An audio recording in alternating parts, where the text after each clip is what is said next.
Hi, everyone. Welcome to my podcast. This episode, we are talking about building authentic relationships in business. And I have my new friend Gisele Marcus with me. So, Gisele, why don't you tell my audience a little bit about who you are and what you do? And then I'm going to talk to you about networking.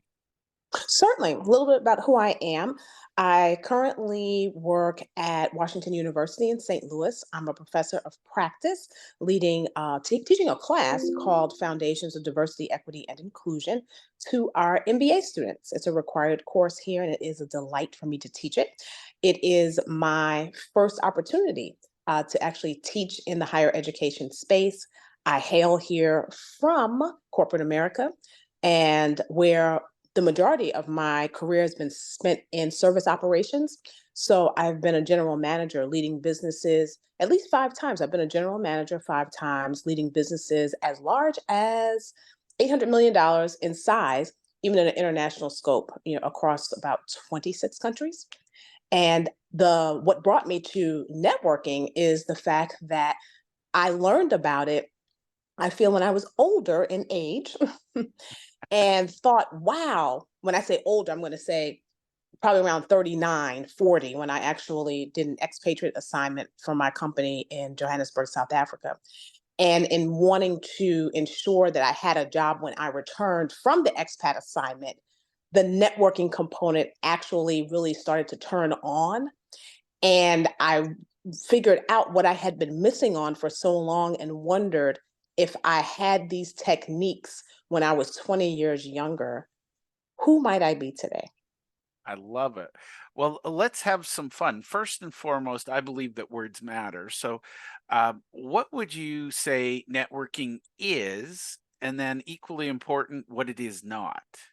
Sure. So, what networking is really connecting in an authentic way, in a way that makes both people comfortable about connecting.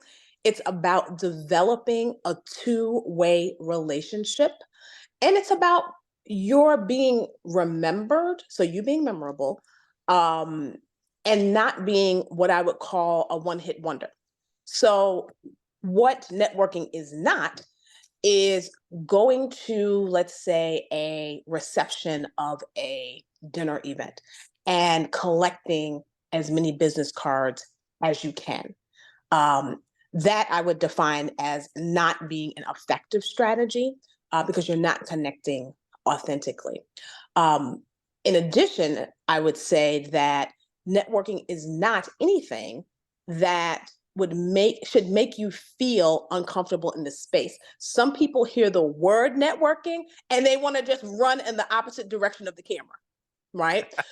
And if it makes you feel uncomfortable, then you probably shouldn't be doing it. When I say uncomfortable, I mean uncomfortable to the point that um, your palms sweat. It gives you a headache, that type of thing. That would be what it is not. I love it. And I think the word I'm going to pull out of all of that, there's so many gems in it, is that authenticity. So that's one of my favorite words. And believe it or not, I was once asked at a presentation how one might a fake authenticity, and I was literally speechless. So, what do you define as authentic? So, what I define as authentic is you, and somebody might say, so I'm going to say this for me and for what I share with others is around you can be authentic, but having a systematic plan by which to do it. So, what I mean by that is understand what it is you're out to obtain, get better.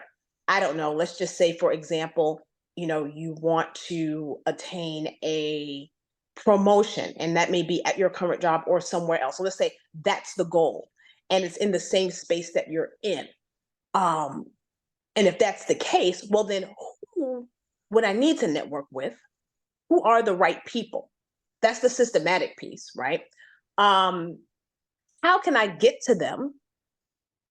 And the how is not, I walk up to them and say, hey, I want a promotion.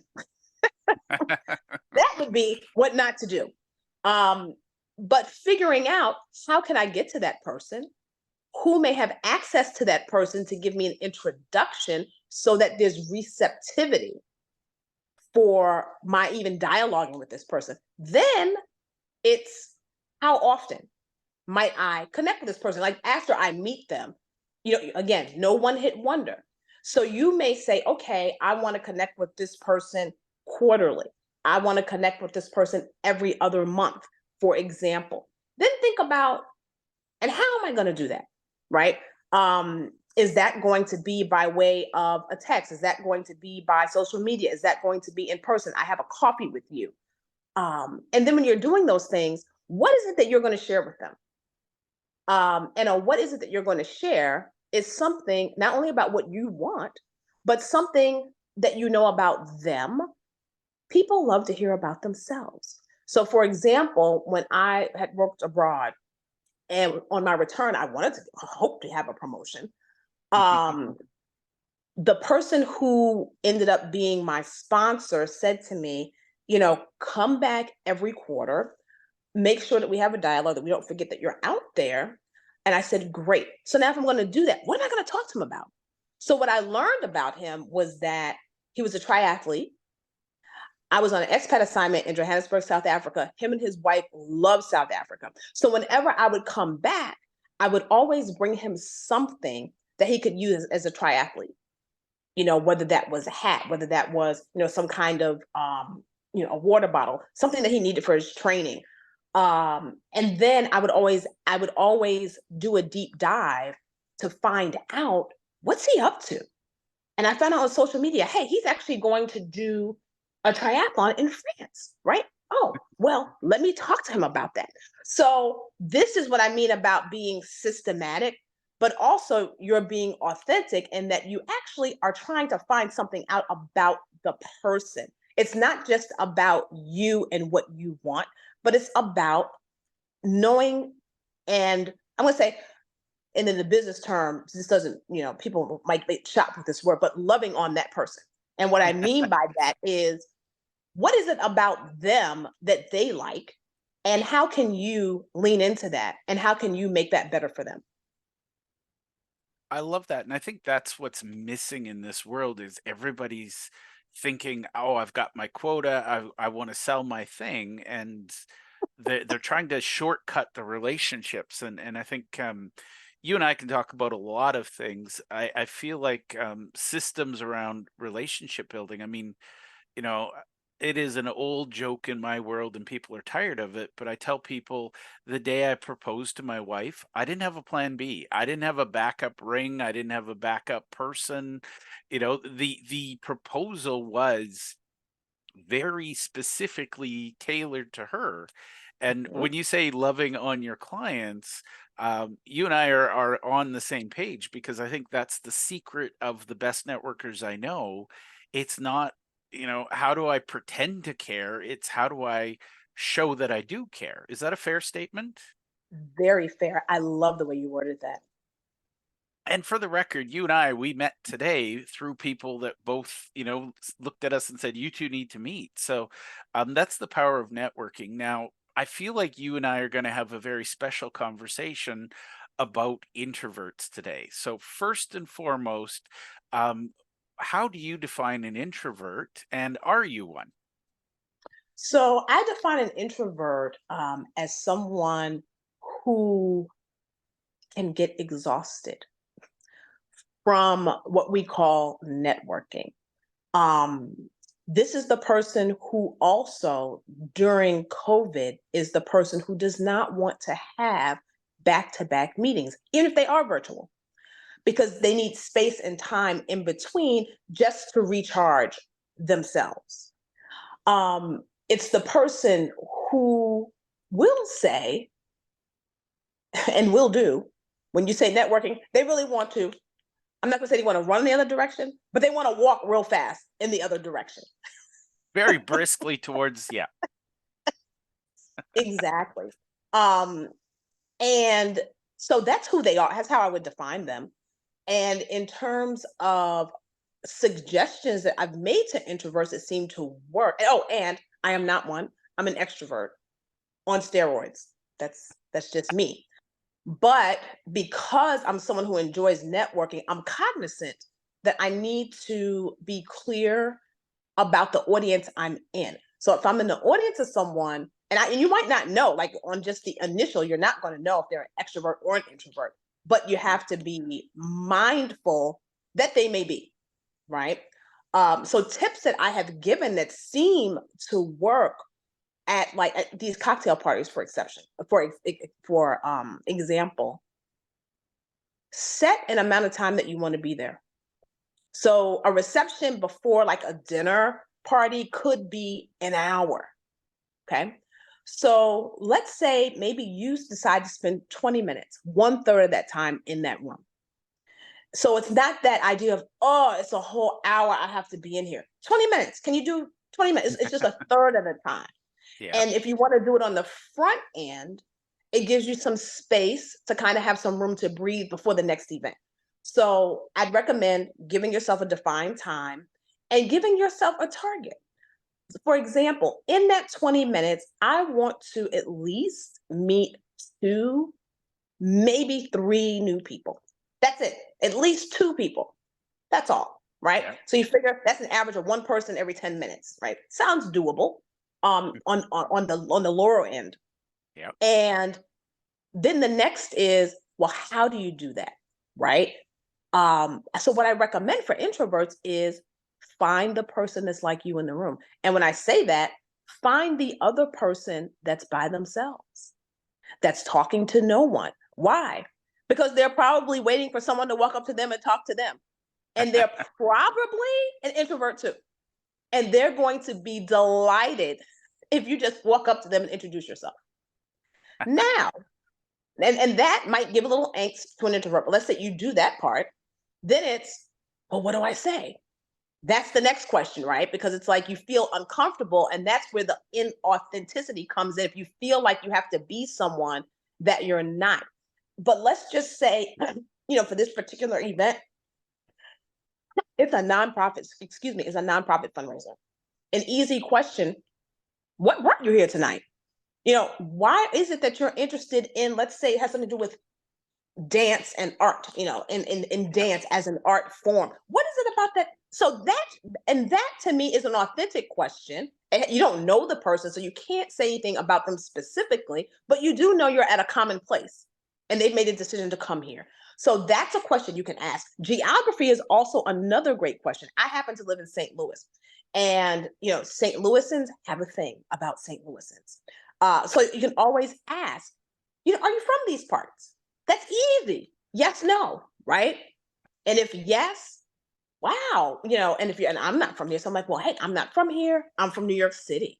I know, Forest Park is bigger than Central Park, so that's something that St. Louis has on Mhm. New York City, for example. But as a New Yorker, what is it that I might be missing out on here in St. Louis? Because I've learned a lot of great jewels and things to do around here. You have to know people. So that could be a question. And if they're not from there, oh, they're from, I don't know, they're from Idaho. Oh, wow. Well, what brings you from Idaho to here? So questions that they're easy, they shouldn't make you feel on edge, and they're not too personal. And then the person can kind of take it from there. So those are tips that I often give to introverts. And then I tell extroverts, be on the alert for the introvert. Because if you come up to them and you are on 100, they are going to want to run in the opposite direction. So therefore, watch your speed, watch their temperament. Mhm. See, and you may be able to tell if they're an introvert or an extrovert, but don't assume, because what you don't want to do while you're networking is you don't want to run people off. Yeah. I love it. And I think that's, you know, great to have that awareness of the other person, because I think, one of the things, I am a diehard introvert, and the reality is when the world shut down with COVID, I went, ah, it was like, yay. I read a lot of books, I recharged. And then when the world said, okay, we're reopening, I was like, do we have to? Just 5 more minutes. But the aha moment for me is, and I share this as an introvert, we tend to ask a lot of questions. We tend to have deep conversations. We're happy standing in the corner talking to a couple of people. We don't want to meet other people. But when you do come up to us, as Giselle said, you want to dial your energy back a notch because we're literally leaning away from you, and it's like we're about to do that cartoon moment where we zoom and we're gone. You're talking to an empty spot. But the other thing I would say, and I want your thoughts on this, um, be really mindful and say one of my favorite questions is there somebody here tonight you'd like to meet? If you're an extrovert, take your introvert friend and say, "Come on, let's go." Um, don't take them up to a large group of 20 people standing around talking. Take them up to somebody, one or two people, and say, "Hey, if you don't mind, I'd like to introduce you to Giselle. She's an introvert. Be don't say the word introvert, but just say Giselle's here. She's looking to meet so and so. Can you, just have that conversation?" And the wonderful thing is I was taught to network by extroverts and I hated it. I literally so I'm gonna second the advice that Giselle gave. It was uncomfortable and awkward, and I literally couldn't get out of there fast enough. It was like I had all the energy to get myself there, and then 5 minutes later, the 10th person would come and shake my hand. And I'm like, nope, I'm out of there. So I did that as well. It was like, I'm going to meet three people today. And if I Mhm. meet three people, I've accomplished something. So my advice to you is learn how you are comfortable networking and recognize that, sometimes, for the introverts, maybe the reward is you buy yourself a new book and you're going to go home and read it tonight.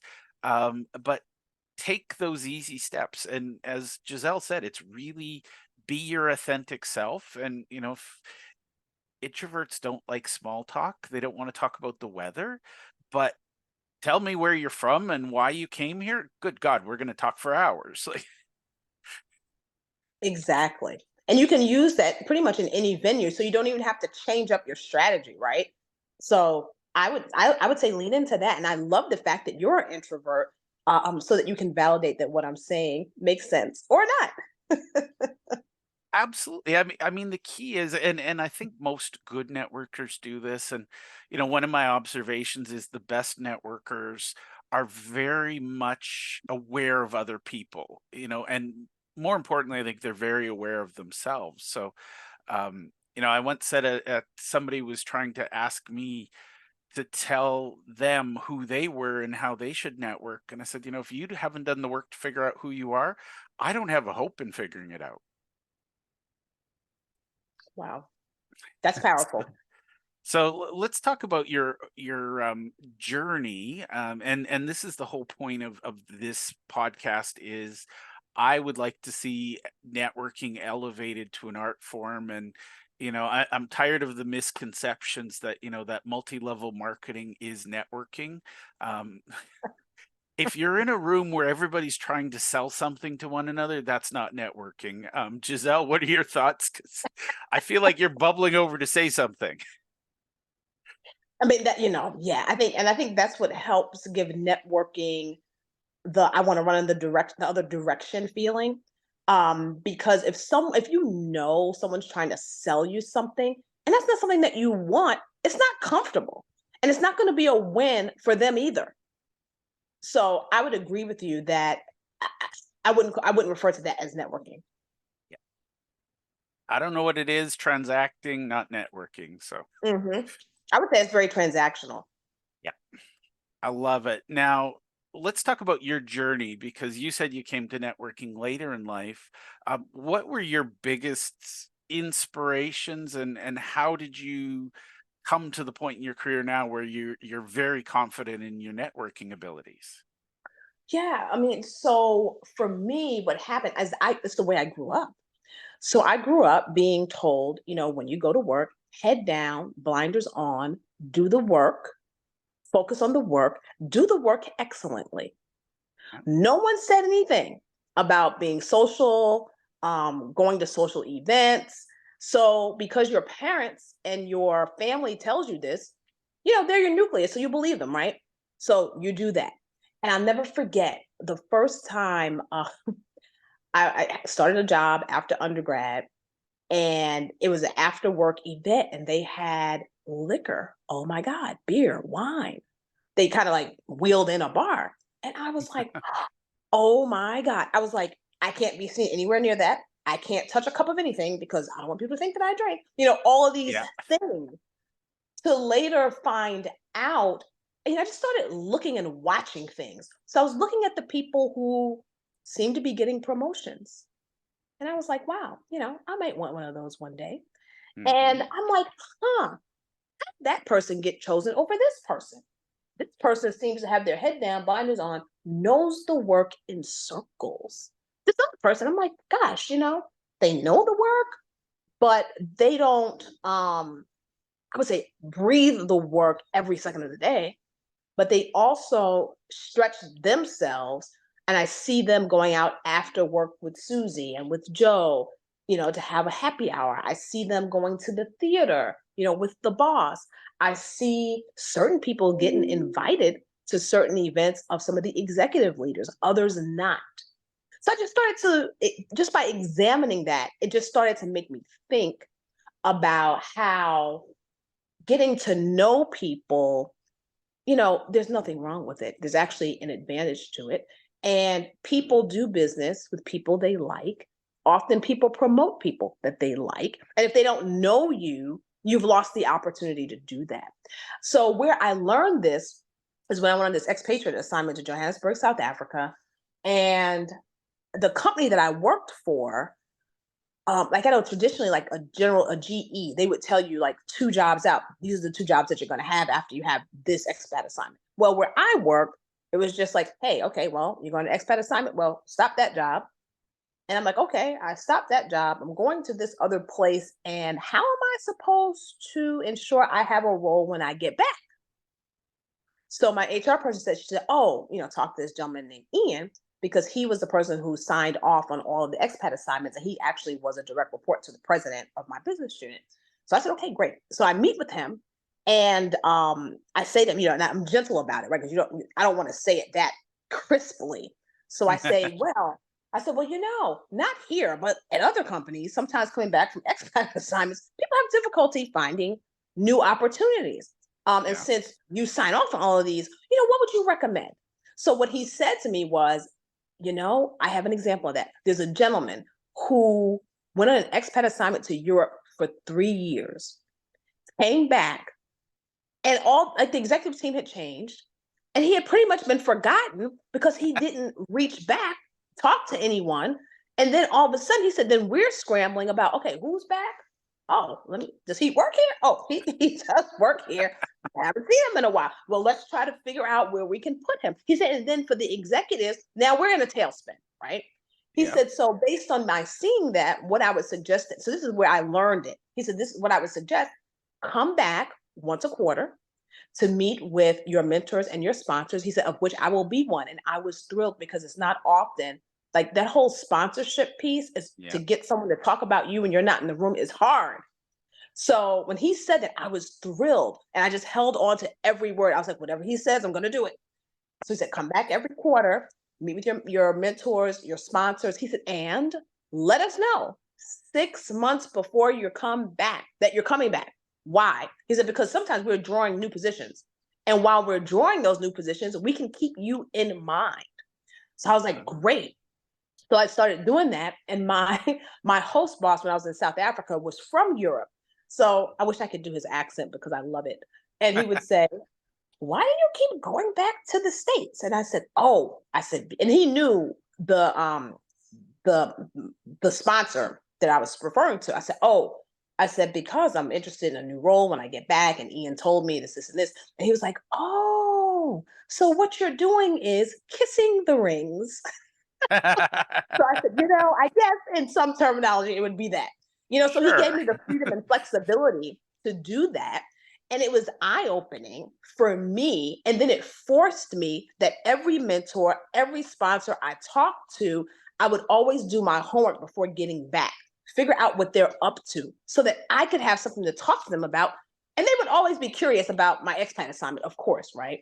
But I Yeah. wanted to have something to talk to them about that would get them excited. So it forced me to study them, to learn them, to come up with creative ways to kind of bring up certain things like, oh, hey, I saw that your son, you know, was playing football for XYZ school, and hey, that touchdown was amazing. They loved that. So Mhm. I did that, and in the end, what was the at the end of all of that work, I was so concerned about having an offer. I actually had 11 internal job offers when I finished my expat assignment in Johannesburg.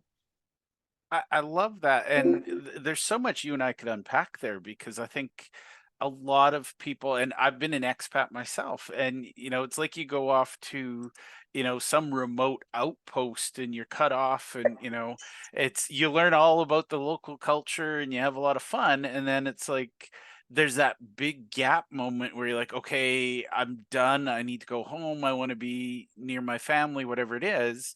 And then you have that, oh my god, what have I done? How, there's that gap when you come back home, and people look at your resume and say, well, you haven't kept up with your local connections. So I love that idea. And I think from my perspective, it's that authenticity. You're helping these people, and something tells me you're one of those pay it forward people. you know you can't help. What I love about a good network is if you build it with intention, it will help you when you need it, but it's Right. also there to help others. Absolutely. And you made a very good point about it's there when you need it. So here's the case, right? So if you haven't been doing the work when you need it, it's too late to start at that point. Yeah. So you have to be proactive about looking forward as opposed to being opportunistic in the moment. I love it. And I think that's the thing when you come to someone and you haven't, as you so eloquently put it, kissed the ring, you're asking for a big, big, big favor. Whereas if you'd, paid homage to your mentors, um, they'll do it just because. Exactly. And Exactly. for me, I think I'm baffled when people say, "Oh, it's hard, you can't do it," and it's like, no, you chose not to do it. I think it's. I see my network as an investment, and I build my portfolio every day. And when I need help, there's somebody there that will happily reach out. And I'm not keeping score, saying, "Well, I helped you last week, you helped me this week." Right. Um, so let's talk about somebody who's brand new to networking. They're quaking in their boots. They've been invited to the St. Louis Chamber of Commerce for the first time. Um, so I'm going to give you a little piece of advice. Almost every accountant I know is an introvert. Accountants are all told you need to network better, but one of the things the world has taught accountants is that there are a bunch of people out there who want access to your clients. Mhm. So let's give advice to that. First of all, to the accountant who might be going to the chamber for the first time, but also to the other chamber members who are looking at the accountant and rubbing their hands gleefully, going, fresh meat. So, Right. So for the accountant, what I would say, um, you're going to have people that will be crowding your space because of what you know. So it's almost, in the reverse, right? So it's, um, I would say, somewhat be on guard about why people are attracted to you, right? Um, so that's the first thing. And ferret through that in a manner that is beneficial for the goals that you have as well. I mean, it might be beneficial for you to, give up the cookies in regard to whatever they want to know about your client. It might be, or make an introduction, maybe, but there may be something that you are desirous of. So I would suggest, in the same way as the person that needs to be networking, for you to network with that person, right? Understand, well, why do they want to get to know that person? Why should you introduce them to that person when you just met them today? This is what I call a fire drill. Like, why should you go through a fire drill, right? That you didn't ask for, yep. because someone else is asking you to do it. So ask all the questions, because now you have that person kind of on the hook, so to speak. right? Because you have something that they need. Hmm. So work with them in building that relationship. So I would say that's one thing. So that's the people that come to you. But on the opposite side, as an accountant, think about what it is you're trying to accomplish, the goals that you have. And one of the easiest ways to expand a network is to actually get referrals from people you already know. So people that you're already comfortable with. So if you want to go from an accountant one to an accountant two, okay, do I know accountant threes? And if I do, let me chat with an accountant three about accountant twos that they know and ask them to give you an introduction and tell them that really this is really you would like to have an exploratory conversation, about what it's like to be an accountant too, because you'd like to be an accountant too yourself. Yeah. And I can't tell, I've never had someone say no to my curiosity. Now they may say I'm busy, right? Like I can't do it tomorrow, or I can't do it next week, or I can't do it but I can probably do it in a month from now.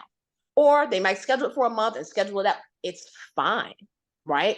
Um, so I would suggest that you utilize that method because oftentimes when you come from a place of curiosity, it's hard for people to tell you no. And then by doing that, you're beginning to build your own network. And then while you're talking to that person, it's the same thing. Where is it that they're trying to go? How can you help them with an introduction, a contact, a reference, a resource? The other thing I sometimes do too is I'll send like handwritten notes because that's kind of like a thing of the past, right? So I personally like to get them because I'm like, oh, that's not a bill, so that's great. Someone thought about me. So I might say, hey, keep an eye on that person on social, print it out, write a note. Hey, I saw you got this award at work on LinkedIn. Great job. Looking forward to seeing you for coffee. And then give it some time. Hey, Jim, sent you a little note in the mail. Love to reconnect for coffee. So, therefore, again, it's building the relationship and you can find out. And then people start thinking, well, I don't know people. Yeah, you know people because you have coworkers, you have friends. If you're an accountant, you went to a school somewhere, you have professors, right? Um, you have a network in whatever it is that you like. So, say if you're someone who enjoys bowling, say if you're someone who enjoys hiking, are there people that enjoy those same things that know people that are accountants? So there's never a shortage of an ability to grow your network. The other thing is to attend events that are in the space that you want to be in, right? So if you're an accountant, there are hundreds, right, of accounting organizations that have across the country that have different events and gives you an opportunity to get to know people, to expand your network. Because oftentimes, going from an accountant one to an accountant two is not just about your desire, but it's about who knows you, right? So someone at one of these networking events may know about an opportunity where you could be an accountant too somewhere else, right? So that's another way. I would also suggest volunteering somewhere. Volunteer to do the things that you like and that you enjoy. Because again, it doesn't feel like it's work if it's something that you like to do. And if the people that are in that same volunteer activity are not in the accounting field, I bet they know someone that's an accountant. I bet they do. I love it. Right? Hmm. And honestly, Giselle, I think that's my biggest thing. And believe it or not, there are people out there. I actually heard somebody, they were doing a workshop, brace yourself. It was called How to Extract Referrals from Accountants. And imagine No why way. accountants, yep. I was Wow. like, I said, I'm just going to make a note of your organization and whoever you work with because clearly you are in it for yourselves. And that's, what these organizations fail to realize is that accountants have everything to lose and very little to gain by opening their business to you. Because if you insult their clients or offend them or drive them away, the accountant's got to figure out how do I get the next client. Whereas if you can come to the accountant and I teach this the other way, it's how do you serve accountants? But if you bring an accountant a couple of really good, solid clients, they'll work with you forever because they appreciate it. So this is my little foray into the world of giver's gain. Stop asking accountants to give you something. if you give it to them and help them sincerely, they will happily connect you with people. And that's the thing. A lot of people know accountants, I but love it. also know business owners, right? hmm And that's an expression I use in this space too. Is always it's all about give to get, and it might not necessarily be a direct one-on-one correlation, but if you are a giver, the universe just gives back to you. Yeah, And what you talked about is exactly a way to be able to give. How can you be helpful to that person? What is it that you can do for them? It's not always just about you. It's not the me, me, me society, right? That we yeah, do live in. And the other piece too that we haven't talked about is the importance when you're networking, the importance of following up. So if you say you're going to do something, if you say you're going to make a connection, if you say you're going to send a resource, be prompt and do it. I love it. Now, one thing I'm going to throw out there for the extroverts in the world, because I love extroverts. I mean, they're half the population. One of the things I say to extroverts is one way you can help an introvert is network on their behalf so that they don't have to. When you're out and about shaking hands, take a note and say, "Oh my God, you need to meet Giselle." And then it doesn't have to be at the event, but follow up later and say, "Hey, Giselle, you need to meet this person." Um, you will have their eternal gratitude. I mean, I've come to the point where I can network and I don't have panic attacks, but when somebody's new to networking as an introvert, they're literally looking for the nearest exit, even if you're on the 30th floor and they have to jump out a window. So recognizing that, Mm, just say, I got you. You're going to be okay. If you're outgoing and you don't mind working the room, occasionally bring somebody back to their corner so that they can feel they've networked, and just say, who might I, while I'm wandering through the room here, who might I look for to introduce to you? I love it. And So I actually wrote that down. Thank you. you and I are going to write a book on introverts and extroverts because I feel not enough people know who they are. And you need to recognize, first of all, who you are, but who you're networking with. And just honoring that introvert extrovert Mm. difference will go a long ways. Now, Giselle, I could talk to you for hours. How can people connect with you and learn more about being part of your network? And, how can they Certainly. serve you? Certainly. I'd invite them to connect with me on LinkedIn and to reference this podcast because that's another thing, right?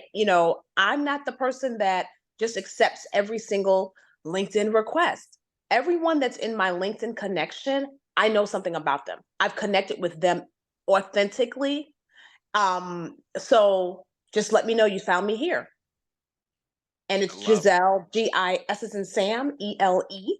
Last name Marcus, M as in Mary, R as in Richard, Cus. Giselle Marcus, Giselle with one L. Love it. And I'd be remiss if I didn't thank, this is absolutely the way networking works. I just did check my notes. Joseph Luckett brought you and I together. And I Yes. believe Christine Dean brought Joseph and I together. So if it serves you, I'm going to connect you with Christine. But I just want to thank Christine and Joseph because every link we connect great humans to great humans, our network becomes stronger. Giselle, is there anything I should have asked you that you'd like to share that we haven't covered yet? Hmm.